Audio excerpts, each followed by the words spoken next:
All right. Well, good evening, everyone. Welcome to this meeting of the Board of Education for the Appleton Area School District. My name is Kay Eggert. I do not know my name. Sorry. Welcome. All right. We'll call a fellow board members. James Bacon. Here. Ed Ruffalo. Here. Chris Sauter. Here. Jason Kolpak. Here. Nick Ross. Here. Peng Tao. Here. All right. Please join me for the pledge.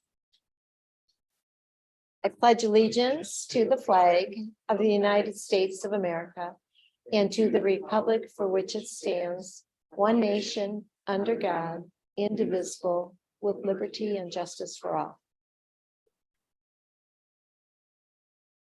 Okay, again, just as a reminder, anyone who might be joining us remotely, the materials for tonight's meeting can be found on board docs, which can be linked to through the district website.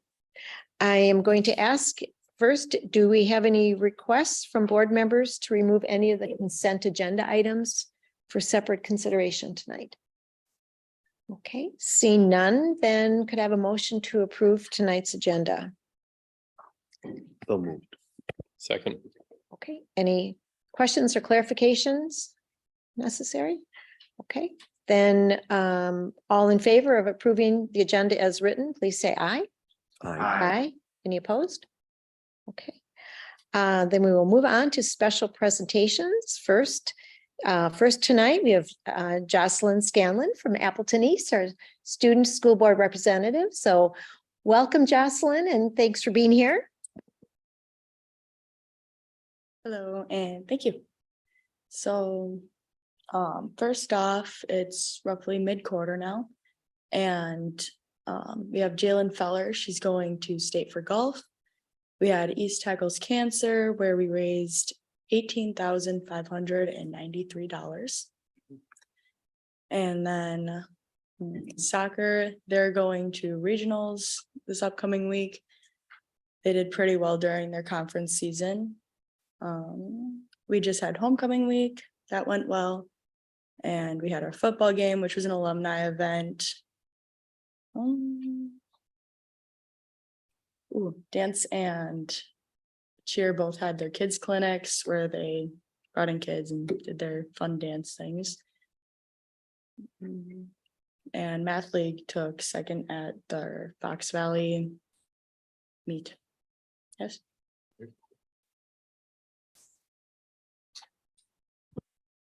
Any surprises to how the school year is starting, or is it all just clicking along well?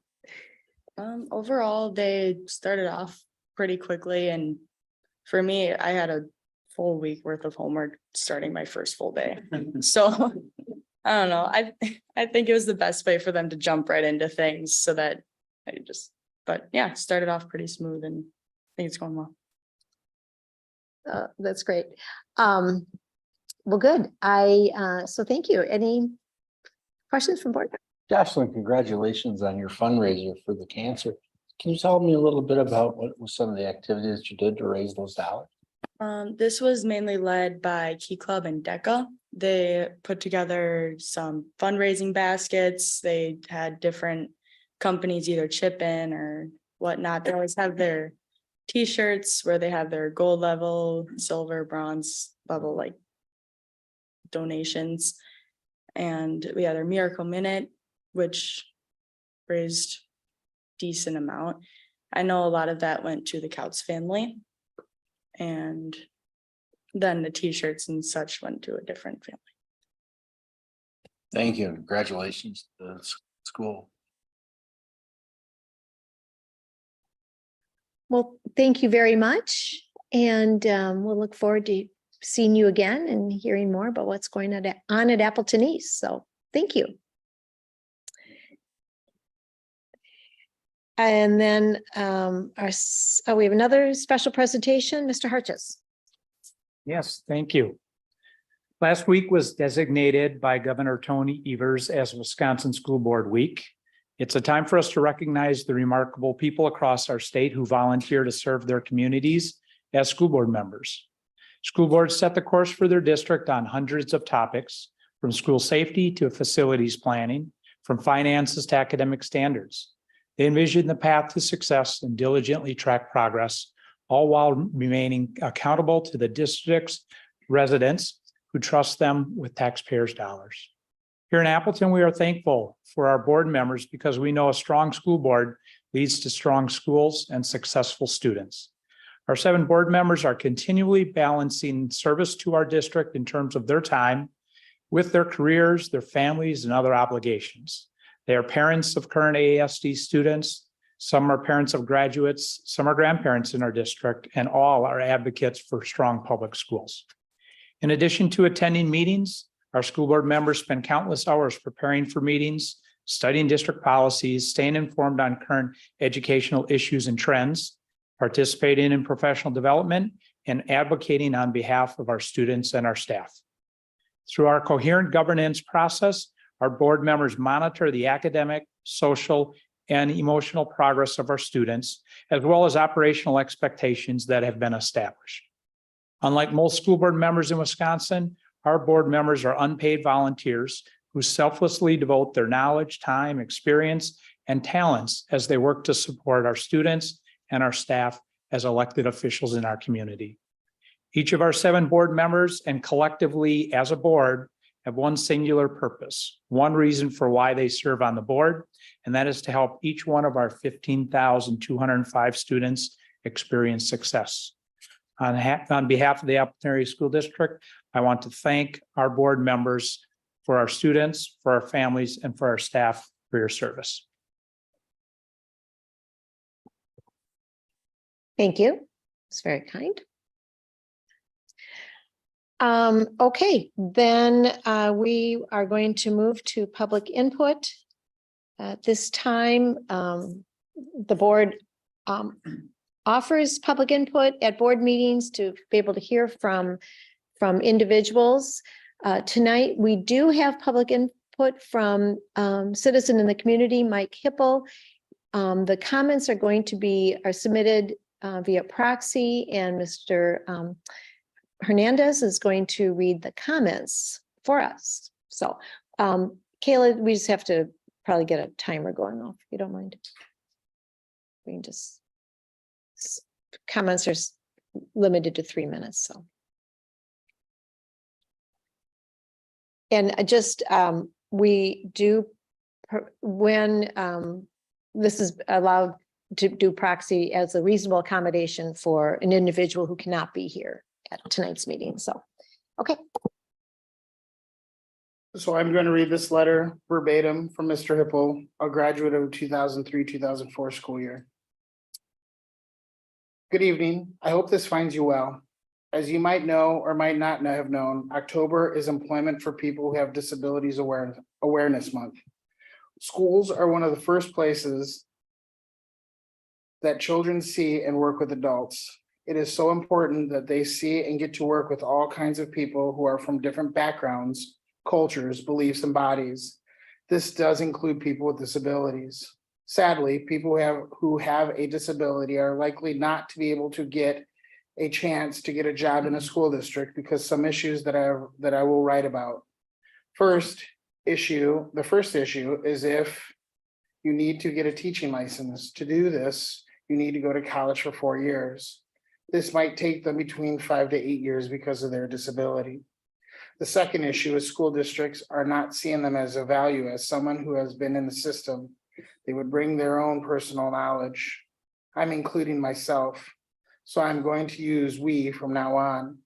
We have gifts to the district, like knowing what works, understanding what students might be going through, and we can tell families and school teams our thoughts and ideas about what to do next. The last point that I would like to make is that families and school teams need to know what is possible if they challenge the student to do their best. I'd like to tell you a story. In the year 2003-2004 school year, I had 3,000 minutes in timeout.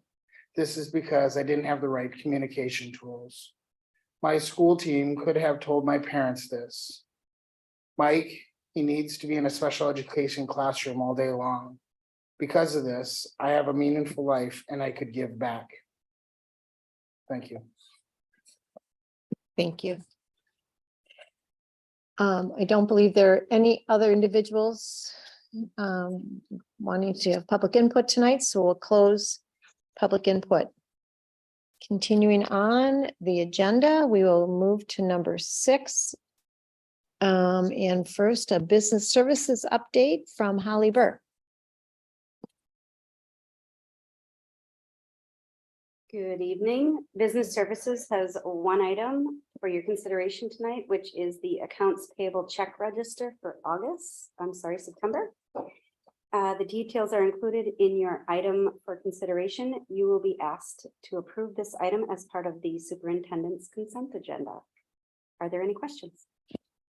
Holly, on page 60, there's a check 832-468 in the amount of a little over $2.4 million. I'm just curious as to a little bit of background behind that particular expenditure.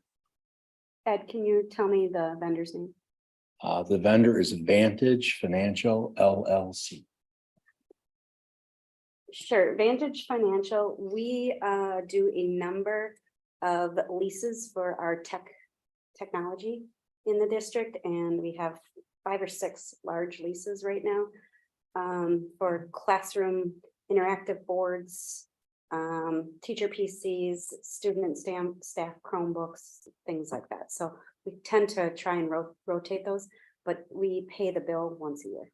Oh, good. I was gonna make another question, is annual, monthly? Thank you very much. Anything else? Thank you, Holly. Okay, and then Julie King will provide personnel services update. Good evening. Personnel Services has 3 items on the superintendent's consent agenda this evening. These consist of items 8, B through D, which are 6 new educator hires. Thus far this year, the board has approved 151. So with this 6, it would be 157 that are secured. I know a question that does come up is approximately how many vacancies do we have? We do have 15 positions at this time that are vacancies.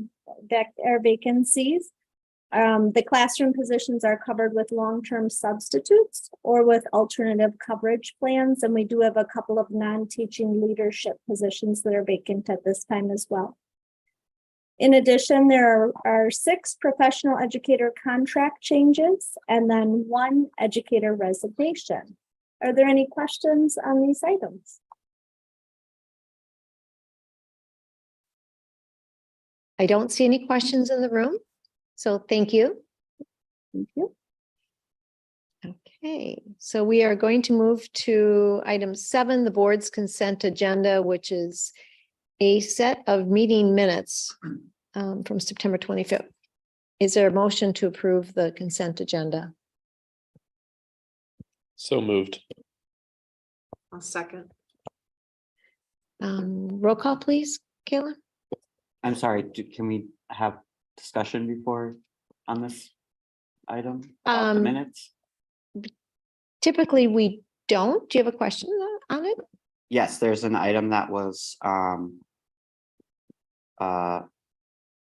James was recorded as both being, I can't think of the word right now.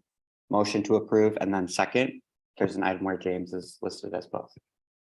So we have an edit that is necessary. Okay, we will get that edited. Thanks for pointing that out. Okay, roll call then, please. Aye. Aye. Aye. Aye. Aye. Aye. Aye. Okay, the next would be the superintendent's consent agenda. Mr. Hartjes. The superintendent's consent agenda includes 4 items for your consideration. The first item 8A was reported on by Holly Bird during her business services report. And items 8B, C, and D were reported on by Julie King during her personal services update. And I recommend approval of these 4 items 8A through D. I move approval of the superintendent's consent agenda items 8A through D. I'll second. Roll call, please, Kayla. Aye. Aye. Aye. Aye. Aye. Aye. Aye. Okay, then we are going to move to reports. First, from Business Services, Holly Burr, you'll start us off on this. Yes, Business Services has 3 items to report on tonight. I will start with the third Friday enrollment count. This came in at, as Mr. Harches alluded to, 15,205 this year. This number is down 33 students from last year. And although we would like to see increasing enrollment each year, the past 3 years have been between 15,186 and 15,238, which appears that we are again leveling off after a few years of declining prior to that. And the budget numbers that we will discuss in a few minutes were estimated using a declining enrollment this year. Questions? Do you have a breakdown of level where the how that enrollment number is sorting out at all? And if you don't have it, you know, we can get it in the future. I'm not, Yeah. Just we can- kinda we curious can how- we will definitely get you the full detail by school if you would like, but kind of just overview. Our virtual schools as a whole group, not just the one, but all levels in WCA and the e-school. As a group, we're down 40 students this year. High school was up, I believe, just a few, 7. Middle school was basically level, up 3 maybe, and then elementary was down like 8. So fairly level at all of those at the physical schools. thank you. Is it possible that students who left the virtual options in the district reside in a district that may not be ours? I guess my question is, like, do many students open enroll into the virtual options? And so could some of those students who left simply just be maybe going back to school in their own where they reside? That's a very distinct possibility. I don't have those numbers for you, Nick, but yes, we have a lot of open enrollment in our virtual schools. And as it were, and I don't have that number in front of me, but I know when I peeked at it last week, I believe no, I'm not going to speak up. But yes, we can get you those details as far as the changes to open enrollment as well. Do we still have a net positive open enrollment in? We do. Yeah, okay. That is still about 2 to 1, so about a net positive 900 students. which is Right, so very the number low. is 1,885 open enrolled into the district. I looked at the number this morning. Our virtual schools saw a huge increase, as you can imagine, in the fall of 2020. So 2020, 2021, that year saw their numbers go up by like 50%, and they've slowly been dropping. And so most likely the 40 students, I think that Holly talked about, probably went back to their home district, because roughly a third of all students in our virtual schools are non-AASD students. So that's very likely. So yeah, 1,885 open enrolling into our district is the second highest number ever. The only higher year was 2020, 2021 year, again, because of our virtual schools. So a strong number of open enrollees into our district.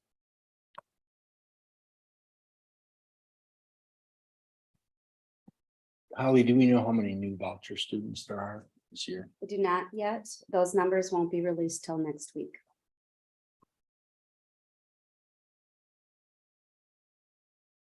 Anything else? Okay, if seeing no other questions, I'm gonna move on to the preview of the or discussing the budget. And just kind of as a reminder, per state regulations, we are required to post a preliminary budget a minimum of 15 days prior to the annual budget hearing, which will take place in 2 weeks on October 23rd. The preliminary budget was attached to this board agenda and was printed in the Post Crescent yesterday. Kayla has it up. Thank you very much. A quick look at some of the estimated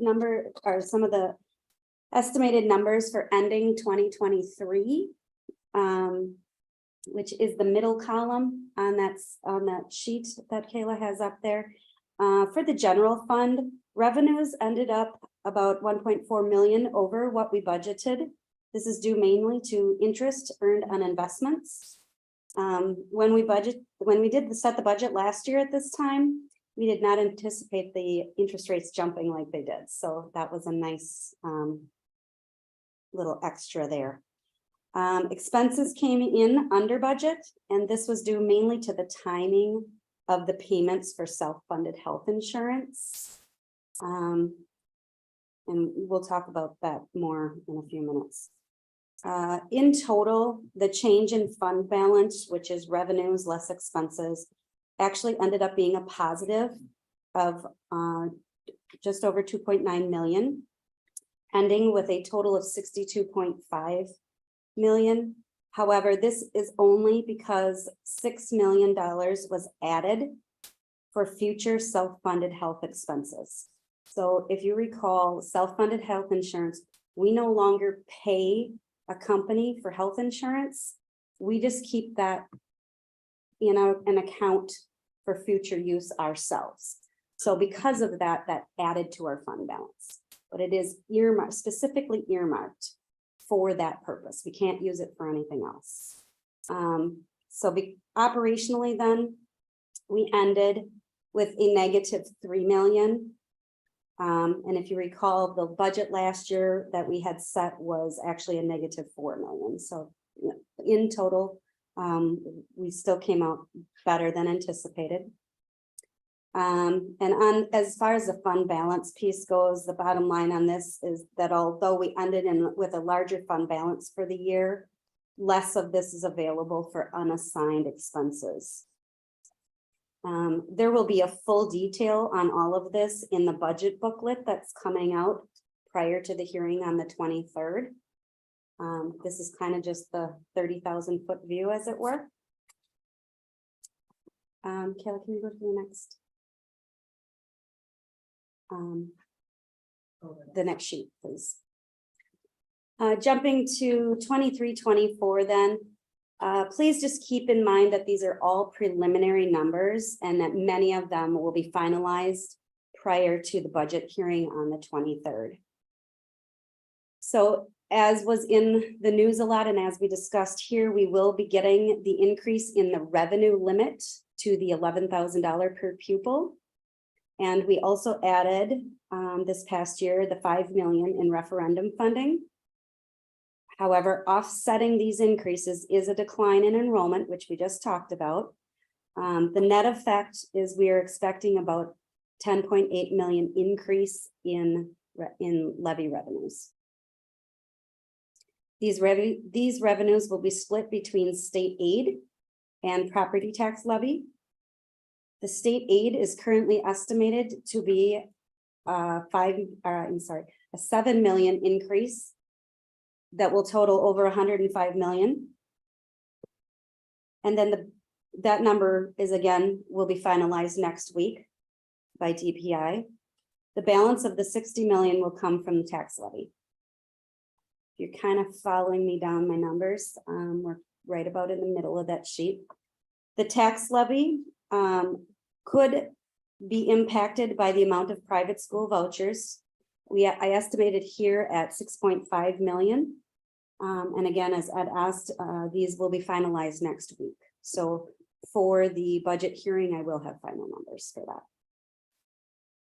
In addition to the limited revenue levy, we also levy to pay off referendum debt. which is the 13.7 million. You see they're kind of in the middle in the brown. And community services at 2.6 million. The total levy in blue on the screen is expected to be around 76.8 million, which is just over a 3% increase. And the mill rate, or one amount per 1,000 of property value, will drop to, I'm estimating right now, again, given the change in the numbers, $6.41. And this is due to the total property value in the district raising by over 14% this year. So that's driving that mill rate down. Questions? I know that's a lot of numbers in a short time. And again, we're gonna get this all again in 2 weeks, so. Go ahead, Dave. Can you remind me, under other exemptions, under revenue, the 6.1 million, what is, it about doubled from last year. What is other exemptions?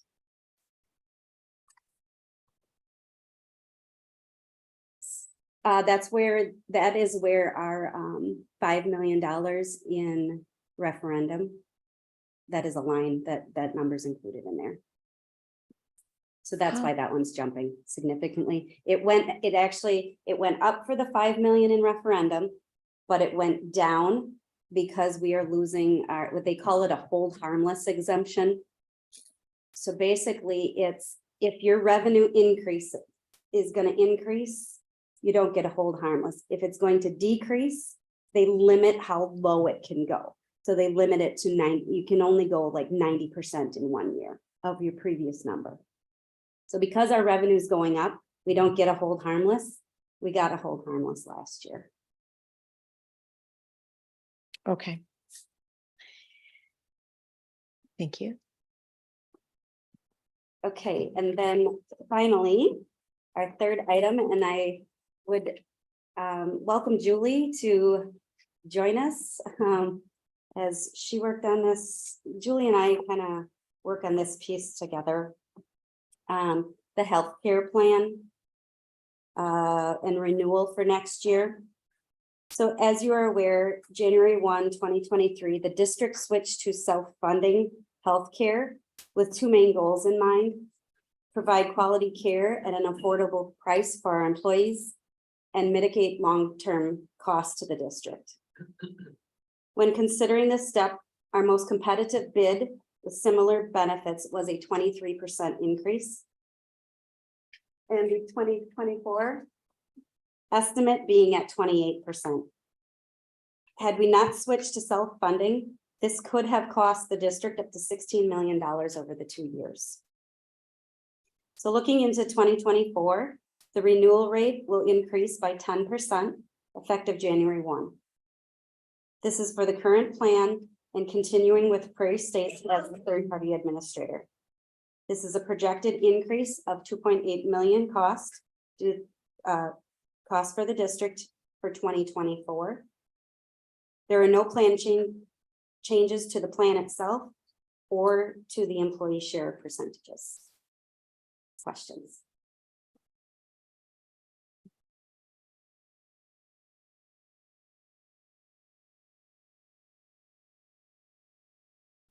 Holly or Julie, I'm not sure which, do we have a sense of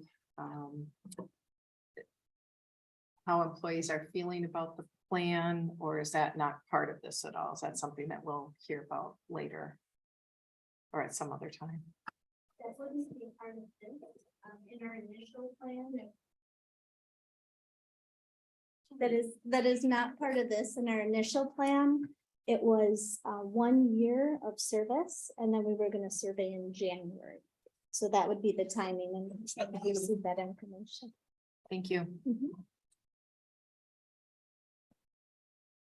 So Holly, the 6 million we're holding in reserve for the difference between what we collect in premiums, or what we might have to pay out in any 1 year, if that's more than the premiums. How did they come up with the 6 million? And don't have a lot of experience yet. Just curious if our healthcare consultants have given us much feedback yet on how reasonable that number is. Might it need to go up a lot more? Could we lower it at some point? Just whatever you may know. Sure. So that number is figured off of two things. First off, it is figured off of 2 months worth of what would be premiums. So like I said, we no longer pay premiums to an insurance company. We put them in the bank. But we are allowed 2 months worth to just bank. And then the second number that they use is, they call it IBNR. It's incurred but not reported. So they're basically using, again, about a 2-month window of estimated claims that our employees would have incurred, but the bills have not processed through the system yet. And so that's where they come up with that. The actual IBNR is a number that is an actuarial number that the consultants give us. And so they use our claims history and all kinds of factors, and then they give us that number. When discussing the total of the 6 million, I think they feel pretty good about it. I know in talking to our auditors, they felt very good about it. They said that's a good, comfortable number, and that we were very lucky to be able to do that in our first year. Are we actually accruing the premiums? That get some from the employees and some we pay ourselves? That's that physically being accrued in an account? Yes, And that's what made up the 6 million? yes. Very good. And I believe we had stop loss. Can you remind me where that stop loss kicks in? Stop loss kicks in at 300,000. And we've had a couple employees, not very many, but a few. But our claims history is actually doing very well this year. And is that, it's per employee, is there an overall stop loss for the district? There is, but I do not know what that is. off the Okay, top. thank you. I want to say 1.5, but And did I understand it correctly? So overall, the rates are increasing 10% both on our end and what employees are paying. correct. Okay, okay. If the difference is the employees would pay an 8% or 12% of the reduced amount. So when we take 10% of the total, the district would pay a much more significant amount than the employees would pay. It would be approximately anywhere between $5 for a single plan in some areas up to $23 a month. That's kind of the range of the change that the employees would experience. Follow-up question. Now that we're at risk, so to speak, what are we doing? Are we thinking about other things we can do to help employees improve their wellness? Wellness centers, those kind of things that will help reduce our claim experience. And I know it's only been a short deal of time, so we probably haven't got a lot in place yet, but give us any insights into what we're considering doing. Yeah, we have a couple pieces. So we do have the Connecting Care Clinic, which we do have Teresa, who's a wellness coach. We do have wellness coordinator for the district and liaisons at all of our sites. Hoping to strengthen that with the other clinic with NASHA as well, and create more of a holistic and have some additional offerings as well. That model that we're partnering with NASHA in is truly a primary care based model. So it is focused on more holistic health as well as connecting to collaborative care and some other resources. So that's another piece that we're looking at too. You may have seen in the item, we are looking for alternatives to the personal health assessment, which we've done for multiple years. We haven't seen much change in our cohorts of health of our employees, which is hard to gauge, but it's also an expensive cost for the district. So we're looking to reallocate those dollars to something that would be more impactful. You mentioned an HRA. I know this would be a big change, but have we even thought or studied the high deductible HSA option that is becoming more popular in the healthcare market, particularly if the employer funds part of the HSA? That can be very attractive to employees in some aspects, because those dollars are portable. Originally, we did have a high deductible health plan with an HRA, not as high as an HSA.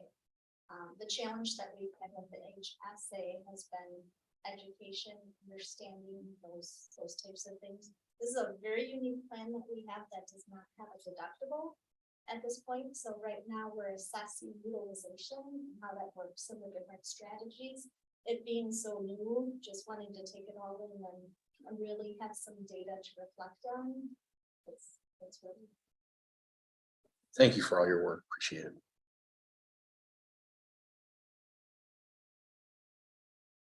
All right, well, thank you.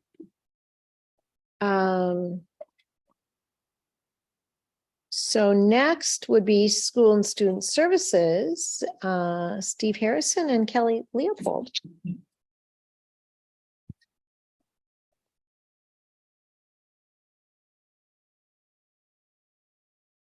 Hi, good evening, everyone.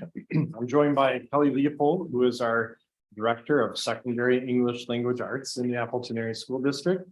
And she's going to share with you an item of information relating to 3 proposed course changes for the 2024-2025 school year. The courses are proposed to provide our students more flexibility in obtaining their 4th credit of English Language Arts for graduation. And also, as Kelly will share out, in response to some changes, both in terms of dual credit and advanced standing, as well as thinking about NCAA eligibility and providing our students with as many options as possible. So Kelly's going to walk us through those proposed changes for the 3 different courses. You'll see within the document that she'll walk us through as far as the why, what, and how, that will also provide you with an overview of what those proposed curricular changes will be, as well as any financial implications as well. So with that, I will turn things over to Kelly. Thank you, Steve. Good evening, everyone. So we, as you know, took part in an extensive ELA program evaluation last year. And a piece of that in our early study phase was looking at our enrollment and what are our options, as Steve mentioned, for our 4th ELA credit. During the year, we received some news from Fox Valley Technical College, where we offer a dual enrollment course that is senior communications. At the Tech, it's written communications, but we've been running it for many years now as senior communications course. And we were informed that that course would need to run at a semester length instead of the full year. So that was one implication that we knew was going to be a change moving forward. I also want to share, and this isn't in the document, that over 50% of our students at the senior level are taking that senior communication class. As Steve mentioned, some are taking it for dual credit because we have teachers that have the certifications to meet the Higher Learning Commission's requirements, and those students can earn dual credit by taking the course at our school site with our school teachers. And then we have some of those 50% that earn advanced standing credit. Essentially, they're very similar. However, the dual credit earn the credits upon the completion of the class and earning a C or higher. Our students that earn advanced standing, they take their high school diploma and head to the Tech and show their diploma. There's a few extra hoops, but they still are able to earn those credits. And then, and that is if they're attending the Tech. Whereas our other students that earn the dual credit can use those credits to transfer if they wanted to into our UW system. So there are some differences between the two. So in addition to shortening the course from a full year to a semester, we made a change last year where our 3 high schools previously had been getting courses approved and proposing courses to the NCAA clearinghouse on their own as a site. And AC and I took that over from the high school so that we have one, one approach, and we have one team that's looking at that. And one of the courses that came forth was wanting senior communication, because we had current athletes that were looking for that course to be approved because of their future plans. And so part of approval for NCAA is a flow chart of the courses we offer, the course overview. They look at an assessment, the rubric that we use to assess that, and some type of culminating project or paper or such. And so we sent that proposal in, and the course was denied by the NCAA because of the lack of literature as a focus in the course. So there is a strong writing component, because we have to follow the course just like the tech has written. There is a large research paper, and so the writing component was met, but the literature piece was not. And you'll see, as I get a little further along, you'll see what this course is meant to look like in written, as I said, to mirror what is taught at the tech. But those were a couple of the pieces that I discussed with our high school ELA, CSS, the curriculum support specialists, as well as some other leaders in the building, and many of our senior level ELA teachers. We looked at our demographic groups to determine who we were serving and who we were not serving in our current course selections. We know that students, we need to offer choice. And I do think we do have a wide variety of options. However, you're going to hear me say, if a senior really, our freshman, sophomore, and junior level courses do a very nice job of including literature, and really the 4 domains. But the vast majority of our 4th ELA credits are mainly around literature, and then creative writing or journalism. And so we wanted to look at what we're offering those seniors that maybe don't have that interest, maybe are going to the tech, maybe are going right into the workforce. So we also, one other piece is we had our number of students that are graduating at semester is growing, and or at least steady over the last few years. And if they were taking senior communications through the tech, they were not able to earn dual credit because of that early graduation. So that's actually something that will be fixed by us running the course semester long, but that was something else we discussed as well. And then lastly, part of the discussion was the fact that a lot of our students are headed to a UW school to study nursing, and that written communication was not an approved course for those students as an undergrad ELA credit. However, the oral communication course is. So I do want to mention that is something we'll be looking at in the year to come. Could we potentially offer the oral communication course as a dual credit through the tech for students as well? And then students could potentially earn credits both semesters through the tech. So I wanted to walk you through the why and all the conversations that we had as a team. The decisions that were made were to, as I mentioned, change the requirements of the senior communication to a semester so that we were in compliance with the tech and the HLC, the Higher Learning Commission. So we will be running written communication as a semester long course. You can see some of the components there in the middle. Resume writing, letter writing, emails, and varying types of emails, short reports and summaries. They do career exploration, and they have a lot of community connections. So they do mock interviews, have guest speakers in the classroom. They do a fall and spring job shadow, and there are business collaborations. I mentioned the research paper. That is a step-by-step process with several criteria that again are in compliance with the tech. And then oral presentations to their stakeholders, a lot around those job shadowing opportunities. So that's what our written communication course, the changes would look like. All of those things are happening in our senior communications course now, but again, it's a year long. So the rigor will increase knowing that we're going to teach this in one semester. That being said, we see the value in all of those elements of that course.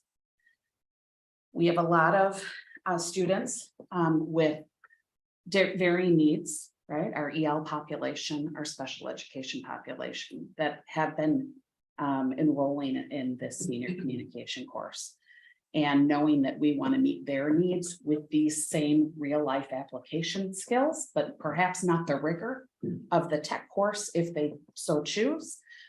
We wanted to allow for, again, as I said, a similar course. And that course is this English Language Arts 12 course, reading and writing for the workplace, community, and personal growth. So you'll see the first few elements are exactly the same as you see in written communication. However, there is a FAFSA piece that they've been doing in that full year class right now, which we get tremendous feedback from parents of how helpful that is to those families. And that confidence that the students earn, you know, with their teacher, that trust. We also will look at job skills and some other practical application specific to social media etiquette and the use of abbreviations and forms that might assist them. There also will be a literature piece. As I mentioned earlier, Tuesdays with Maury, one of our school board approved texts. And then there will be independent reading options as well that they will do on their own or in literary circles.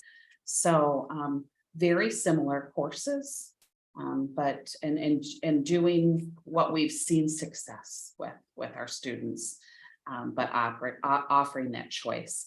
And the third course is Creative Writing 3. We have been offering Creative Writing 1 and 2, and there are a handful of students at all 3 high schools that have been anxiously and eagerly hoping that we can add a third course for them. It will never run on its own. There will not be enough students to run on its own, but rather it'll run alongside the Creative Writing 2. So those students will be scheduled into the same class period, and they will run that course more like a college level independent study, where the students will put together their portfolio of creative writing pieces alongside the students that are in Creative Writing 2. And those units are poetry, narrative writing, and multimodal presentations, like they do in Creative Writing 1 and 2.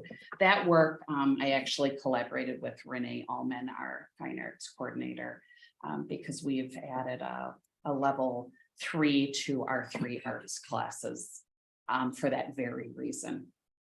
Knowing that we've got students that have that passion and interest. So just trying to, again, offer our students choice. Lastly, I do want to mention we will be assessing them using our grade 11-12 band Wisconsin state standards. So we will assess these students in all 3 courses on the production of writing, reading, the key ideas and details, craft and structure, and integration of knowledge and ideas, as well as their speaking and listening and their language skills and conventions. The last thing I'd say is that the written communication course, much like all of our other dual credit courses, will not be grade reported on the standards. We instruct around the standards, but we have to follow our the compliance again with the higher level learning, whether it be UW Oshkosh, through CAP or FETC. So does anyone have any questions? That was a lot of information.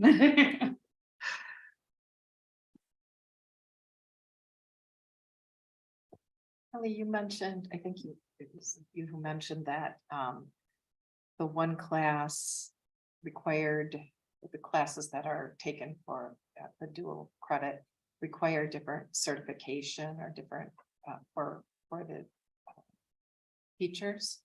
And do we anticipate that we will have the number of certifications required to be able to run these classes the way it's planned, or is that just something that is figured out? We do have teachers that are certified.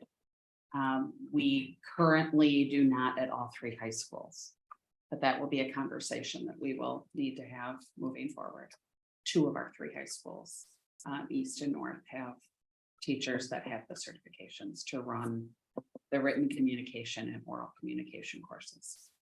We're actually meeting this week with all three of our high schools so that we can really approach that challenge, as many districts are facing that, especially larger districts that do have these great opportunities, but understandably not having, when you do have more than one high school, not necessarily having a teacher in each of those high schools that would carry those credentials.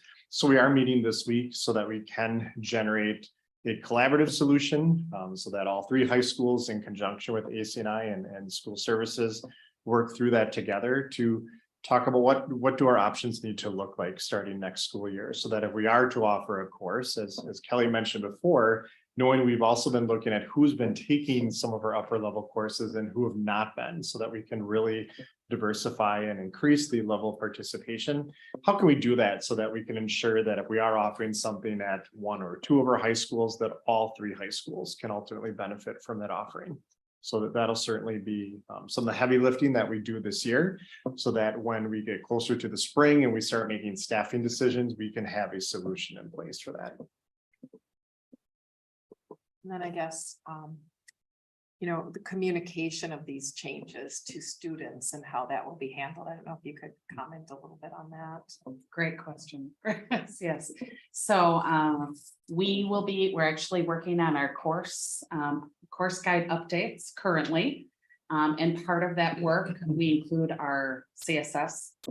We include our high school guidance counselors and student services as well. And then that just is making sure everybody in those leadership positions are aware of the changes and making sure that's communicated out to staff. Family is what we will do. ELA is a little lucky in this way. We have the audience from year to year. Every ninth grader is an ELA 9, and we can talk about what's going to happen the next year. And every student's an ELA 10, and then we can talk about the options for 11th grade and then for 12th. So ELA is very lucky there, and we will have a communication that will be shared with families and students so that they know, and a lot of this work is in partnership with Kristen Comerford to make sure that when our students are considering their academic career plan, they're selecting the best option for them. Thank you. I appreciate it. Would it be possible to share this in like a way that includes a course planning guide? Basically, what I'm asking for is like, there are other options for some seniors, have some other options as well. Is it possible to kind of see where these courses fit into the grand scheme of ELA? Yes. Yes, absolutely. I can share that with all of you.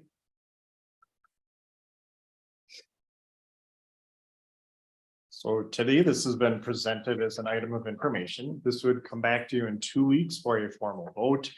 You will notice within the current item that as far as a fiscal note, there would not be any anticipated additional costs for materials, because the recommended changes that Kelly shared with us tonight are actually aligned with already currently used board approved materials. So we would not anticipate any new material purchases being needed. And again, this would be for the 24-25 school year. Thank you. Thank you. Okay, our next, we are going to move on to board business and referendum project updates. Nan Bano, Ebony Griner, and Mark Hansel.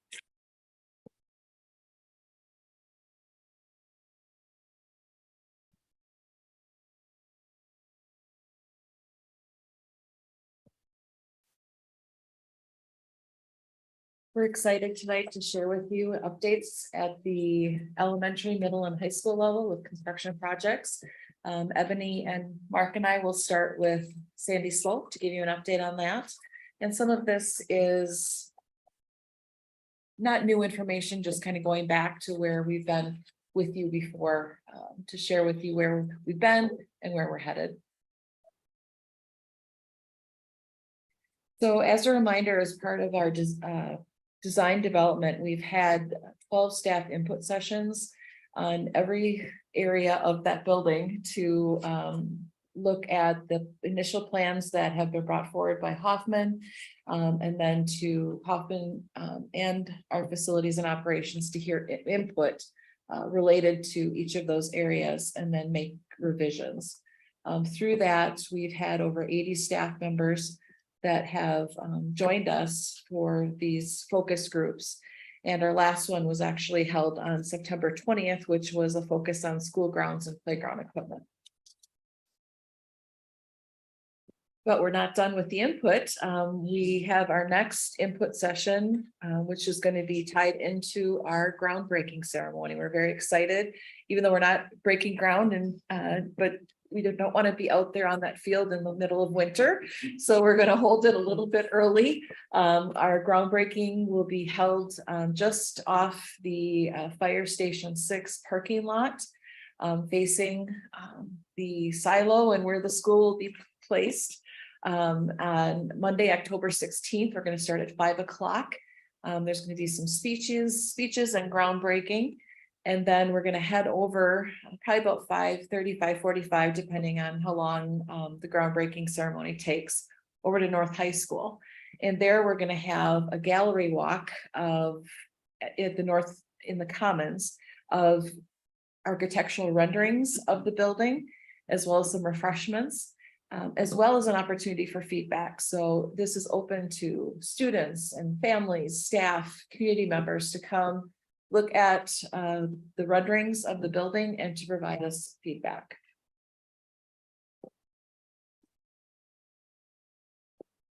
Yeah, so on the site plan here, nothing is really changed as far as the location of the school itself. Looking at the screen here, that's still County JJ to the north and still Lightning Drive to the west there. One small modification we did, we're still playing with how the routes, the traffic routes flow, so that drop off and pickup circle got a little bit elongated to kind of help with the traffic flow to get folks in and out.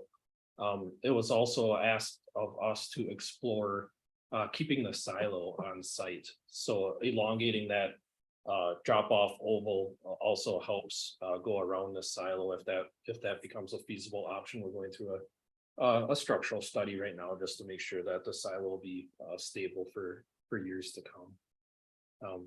Plenty of input on the exterior site plan itself. Like Nan said, that was one of our more recent input groups, and a lot of really good feedback on how the site lays out and where the playgrounds lie and such. So these are just a couple of renderings on what the exterior could look like.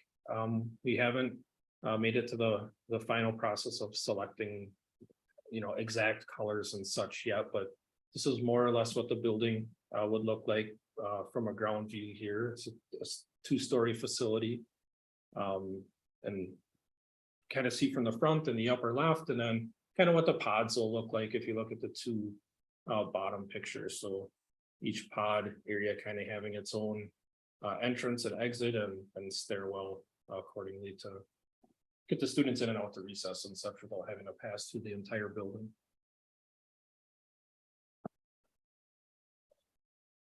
So just a reminder, related to the interior floor plan, we worked in collaboration with Collaborative Learning Network, who introduced us to how to design a building rather than having it be a glove where you have all the different hallways going and wasted space through hallways, that we looked at it more as a mitten and how do we incorporate the hallways into usable space.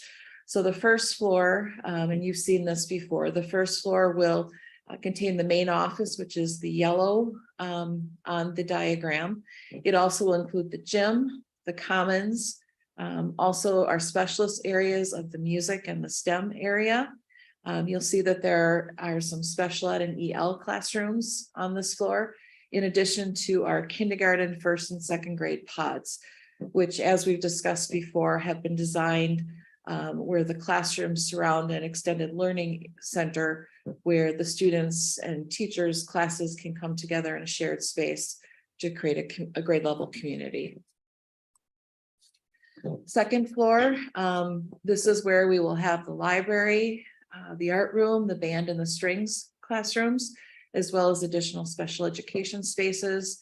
And then we will have our grade 3, grade 4, and grade 5 pods, as Mark mentioned, stacked on top of the K1 and 2.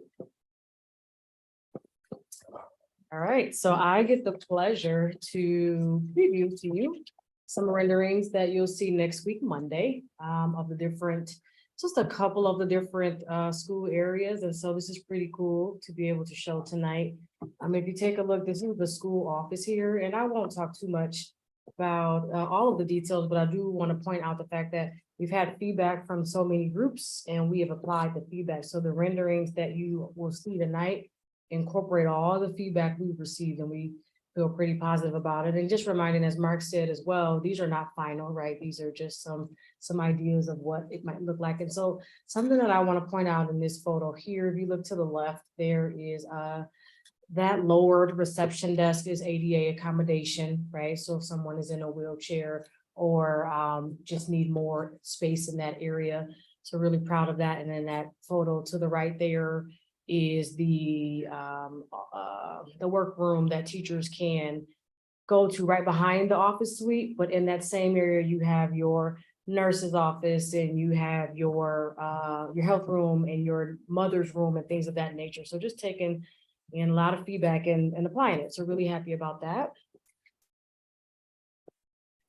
Just beautiful pictures of what the gym may look like. Lots of natural light there. To the left, you will see the common area where students would eat lunch, but also could serve as a space for larger events and even community events as well. And even since this rendering was made, we've made the decision to move the doors from the STEM and the music to the around the corner for noise. So yes. That's why it's moving and shaking, but that's just one example of how even since this rendering was made that we've made some changes. Yeah, just thought about the sound installation for band and things of that nature.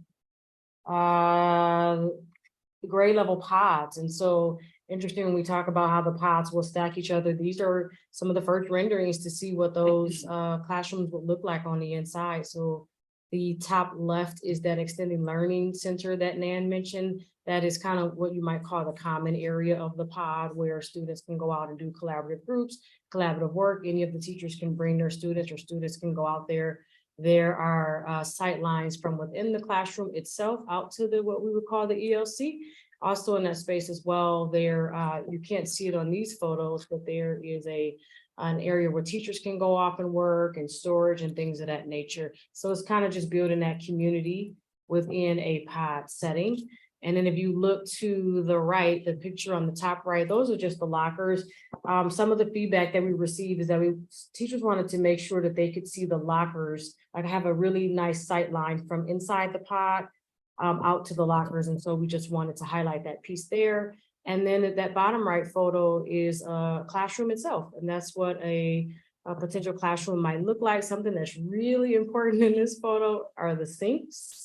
Or is the sink, and the sinks that will be in each classroom. That was an item we wanted to make sure we had. And so that's a big one.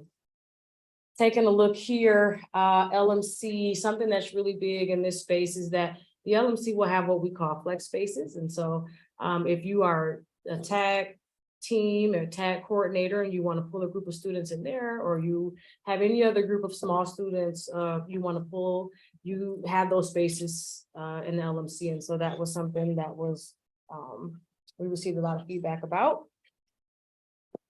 And then just the art and potential STEM space here.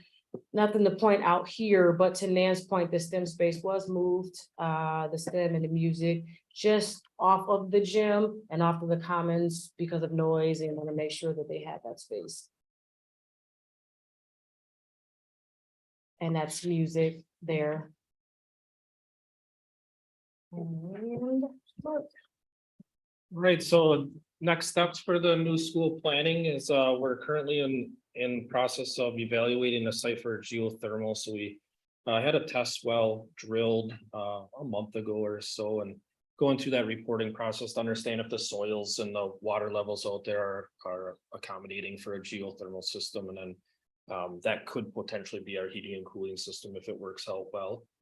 So we want to continue to, explore options other than just natural gas and utility power for all of our sites, but specifically a new one.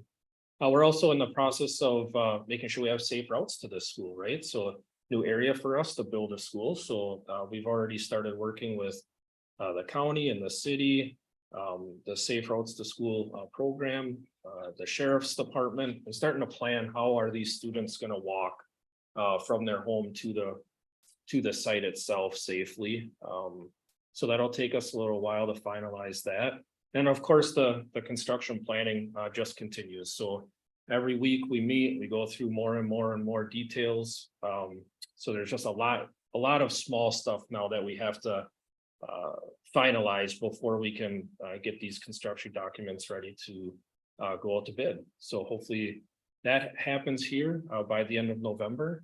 And then we'll gather all of our bid documents and start selecting contractors, and that goes through a whole process so we can break ground this winter. So that's kind of what'll happen here in the coming months.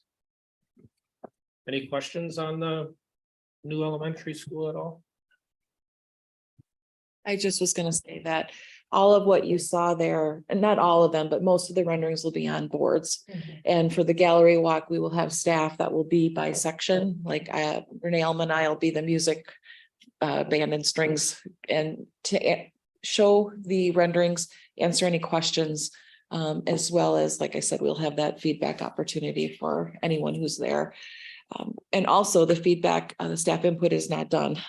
As we get more into fine tuning, particularly with the playground, the interior related to furniture, we'll be pulling those people back together for additional input. Any questions? Just a question on the pond and its location. It's very close to the athletic field. They're both dangerous and can be very unsightly. Wondering what you're doing to mitigate some of those risks, and both just from appearance standpoint, and of course, most importantly, there's nothing in between there, somebody climbing the fence or falling in the pond, and they're very, very difficult to get out of if you get into one.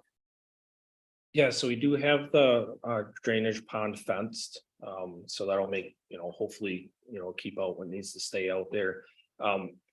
We're not final with all of the drainage in that yet, but hopefully those ponds stay dry for the most part. It won't be like a regional pond per se, where it always has great depth of water in it, So hopefully springtime, heavy rains, we treat the water that comes from our site, and then it mitigates out into the soil or onwards. So there is another regional pond, actually not very far from there at all. If you can picture that area on the other side of Drake, that really has the stormwater for that community, goes to that regional pond. This will just be for our local stormwater site. Do you have retainage ponds at other locations, and we've been able to successfully manage those? We don't have any wet ones, so we do have a lot of biofilters, we call them, stormwater management filters, where all of our water runs in there during the rain event, and then it seeps away within hours, or potentially days, I suppose, if it was early spring and you're still frozen soil and a heavy rain. But we do have biofilters everywhere. If you look, you'll see them. But like you said, they're not beautiful by any means. We don't select the plantings. That's all part of the water filtration process. So those plantings are selected by others. Well, it sounds like you're sensitive to the safety issues, like, thank you. And that did come up at our user groups as well. So we did cover that in great depth with, especially the outdoor group, the folks that are gonna manage the recess and such. Any other questions on Sandy Slope? Yes. Just quickly, it's exciting to see geothermal being considered and talk about other sources of energy. Has there been any talk about like solar or any other types of energy consumption that would hopefully be better for our community broadly and planet, but also ideally a more sustainable long-term fiscal path too? Yeah, we did explore solar initially. We did decide to ensure the roof structure was gonna be built to accommodate solar panels. At this time, we're not planning on installing them. We're still looking into it. There's some pretty good incentives to go solar right now. So depending on how that cost analysis comes back, you know, maybe we could proceed as long as it didn't have like a great financial impact to the site. So we're still going through that process, but we did decide to make sure the roof structure was designed accordingly. So no matter which decision we make, we don't have to go back and do any replanning. That's good to hear. Thank you. You feel that there are enough spaces inside the building for staff members to work with individual students or a very small group of students? I can speak first and then, sure, we understand and thank you for that. Go back to the, yeah. So each grade level will have a pod area, right? But even within that grade level, you have the extended learning space in the center of it. But also there are flex spaces within those pod areas. So if you have a student who may have special needs and you're going to work with that student one-on-one, or you might be providing EL services or intervention services, there are flex spaces even within the pod areas as well, but also throughout other areas of the building. So not just the pod space. Can you find places to work? As I mentioned in the LMC, as I talked about the LMC earlier, there will be flex spaces in there as well for people to be able to pull small groups. Tag was a big issue to make sure that there was space for them. So there definitely is space, but the idea of the pod concept as well is to be extremely collaborative. And so hopefully we can have a more inclusive model. That is the idea of the concept. But if teachers need to be able to pull students, those spaces do exist as well. And that's really was the point of the input from the staff. We wanted to be able to explain what we were trying to do, but also still getting their feedback so that they can then say, if you're going to do it in this pod concept, here's what we're going to need. And then you can answer that too. Not much more to add. You did a great job. I would just say that, you know, one of the things that we made sure to is that all of our special ed English learners, as well as our interventionists, have spaces, but they also have that ability to push into the pod and work with students there. So it's really best of both worlds for flexibility. So then if I'm understanding you, there are private spaces as well, or, you know, that would be quiet. And then what about for therapy, different, you know, physical therapy, occupational therapy, speech and language, other spaces? Yes, there are speech and language classrooms or spaces, as well as we have had the special ed, including our OTs, PTs on our committee, and going through the spaces to make sure that they're set up to be ideal for those needs for special education.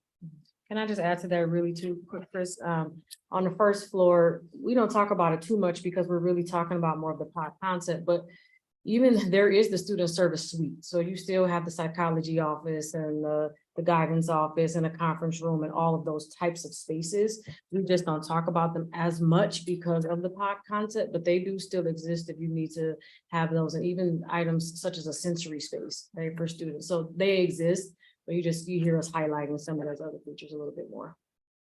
I appreciate that. Thank you.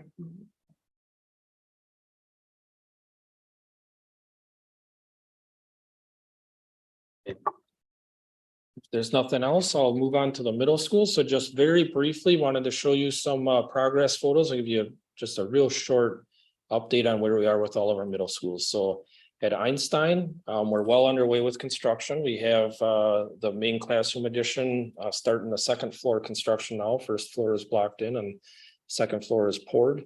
And then over on the other side of the building, I don't have a photo of, is the lunchroom. So that's getting blocked up right now. Foundations are in, block is going up. On the right-hand side of this screen, you'll see the STEM room. That'll actually get turned over hopefully the beginning of next week. We have a few more countertops, casework type stuff that needs to go in here at the end of this week. We'll go through and make sure everything is done well, and then we'll turn that over to the site so they can start utilizing that for instruction almost immediately here. So this project is going really well. It's a little bit ahead of schedule as it sits. So that's good. As you go into the poor weather months, you kind of want to be a little bit ahead. So if you lose a day here or there, not the end. I just want to add in, so what you're looking at on the right-hand side is in the lower level of Einstein. And so if you've ever been down to that level, it was not a very nice space. And so as you can see with the floor design, the different paint patterns there, it really looks nice. So this is a concept of what all our elementaries are going to have in terms of their STEM space. But this one turned a lower level space into something that really is very bright and vibrant. So next we have Madison. Madison is also two separate additions. So when we look at the left-hand side of the street or the screen, that's Calumet Street side of the building. So that'll be art, music, fitness center. That'll be that addition over there. So foundations are going in right now. Actually, they wrapped up last week. And on the right-hand side of the screen, that'll be the two-story classroom addition. They're finishing up some site work there and starting to pour foundations there as well. So this project is also underway and right on track. At Kaleidoscope, just a little bit further behind, a little bit more planning had to go into Kaleidoscope and Wilson because the buildings are just a little bit more complex than Einstein and Madison. So they're doing some earthwork there. They'll get ready to start digging, excavating for the foundations and pouring those shortly at Kaleidoscope, and very similar at Wilson. So Wilson, we had to move a garage off the site and, tear up a bunch of asphalt, and we got most of that squared away. So they'll also start excavating for foundations there as well. So that's where we are in our 4 middle schools. So everything is right on track. So we can get these things wrapped up over next summer and open them up to the students for the start of the 24-25 school year. Then moving on to the next set of projects that will start once we get past the middle schools is our 3 high schools. So we've met with all 3 of the high schools.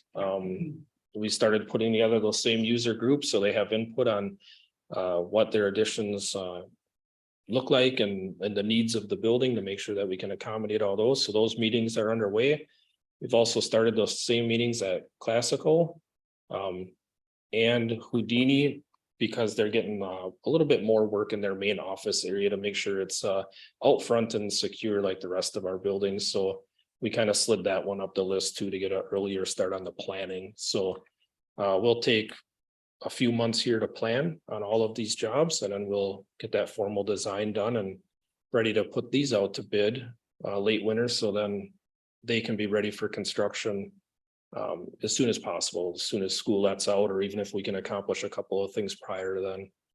We would like to use the warm weather months to get those foundations in the ground and those buildings started. So any questions on where we're at with the referendum? Go ahead, Ed. So this, of course, was in the Post Crescent. It comes up often about air conditioning in our schools. And I understand it's very cost prohibitive, and we never know in any given year if you're going to have 5 days or 50 days being in Wisconsin. But it is a fair point though, when people say North has air conditioning, East has air conditioning, West doesn't. And so I worry a little bit that we're not being equitable. And I had actually thought about geothermal. And that's why I was very excited to hear you mentioning that for Sandy Slope, because unlike adding cooling units to a building, geothermal, of course, can do both. So you're saving the money on gas and other natural resources. I just don't know because it's not my area. And maybe you do, or we can find out. Is it difficult to retrofit geothermal as opposed to, I know it's always easier when you're looking at a new construction. I don't know if you could put the wells under the football field or just what have you, if you have any information on that, I think that'd be interesting. Yeah, I guess I don't know the details on if we could retrofit West specifically. It is challenging just because now instead of boilers and air handlers, you're working with heat pumps, you know. So a lot of our older buildings are air handler driven, right? So we push warm or cool air through the building, right? Big giant fans instead of moving water around through all the coils. So it can be challenging for sure. Any other, thing to take into consideration, like you mentioned, where to put the wells, right? So the well fields are going to take significant space, or they have to be very, very deep, one of the two. So you need to make sure that you get enough quantity, of water circulating through those wells to make it worth it, and the system to run efficiently. So we can look into that. I will say that all the new spaces that we're designing and have designed, we've included AC in the design, so there will be cooling. In the 4 middle schools that we've done so far, it fit into the budget well. So we'll continue with that same process. When we design a new space, we'll ensure that we consider air conditioning as part of that design. I just provided this as input because I just am concerned with the equity, being equitable, and when you have north and east having cooled air in the summer and west not. Right. That makes me a bit uncomfortable, but you'll have to tell us what that costs and if that's going to fit or if it's even feasible. Because I know West is obviously our oldest high school facility. So thank you. Do keep in mind that all of our schools have some amount of air conditioning. So at West High School, as there have been renovations over the years, some additions, the air conditioning is in there. So the auditorium is air conditioned, the library, all the offices, any room that was at one point a computer lab is air conditioned, all the art rooms and our tech ed rooms. So just not the general classroom for the most part. It does get very warm. And that's similar to all of our other elementary schools, offices. If there was a computer lab at one time that has, so we hope that as kids move through the building throughout the day, they get a reprieve from the heat, maybe an hour here or there. But obviously West having been added on to 11 times, thinking about air conditioning the entire building would be cost prohibitive.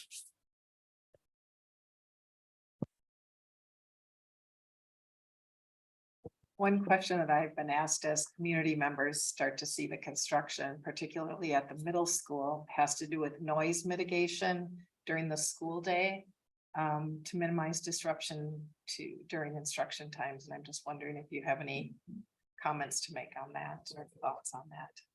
Yeah, there's no doubt that construction can be noisy, right? So everything beeps every time it moves, and it's just the nature of a construction site. We do have our principals attending the construction meetings.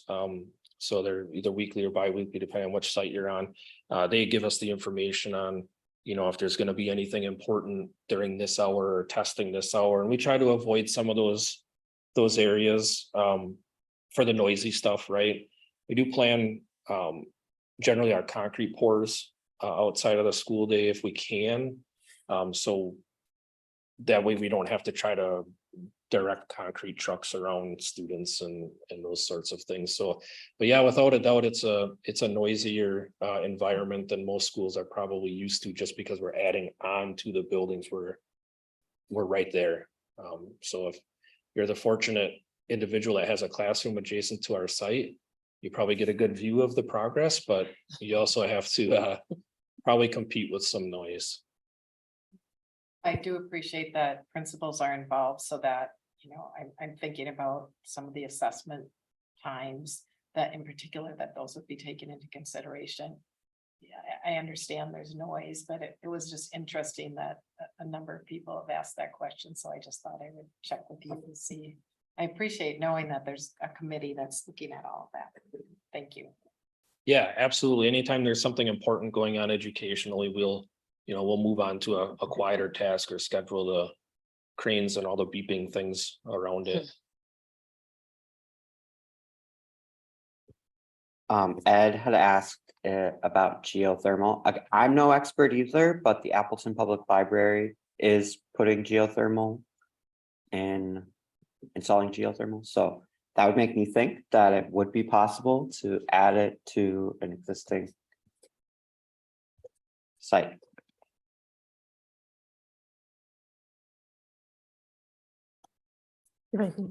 I just want to recognize Ebony and Nan. It's a tremendous task to take on building an elementary school like that. And so they're leading that work from the design standpoint. And then Mark and Joe Sargent are now managing an elementary building, 4 middle school projects that are currently going on at 4 very different buildings. And as you can see, they're now planning for the high school projects and some of the elementary projects. And so they have 3 different volumes of projects going on. As the number of hours are tremendous, but going along just as smooth as we would want it to be because of their hard work. Thank you very much. It'll be awesome as we just continue to see all these projects, and of course, great for the kids in the community, but thank you. Thank you. Okay, we have future meetings listed, and then also the board will go into closed session. I'll ask for a motion to go into closed session per Wisconsin State Statute 19.851E, deliberating or negotiating the purchasing of public properties, the investing of public funds, or conducting other public business for the purpose, excuse me, to deliberate real estate. Is there such a motion? Move to go to closed session. Second. Okay, roll call, please, Kayla. Aye. Aye. Aye.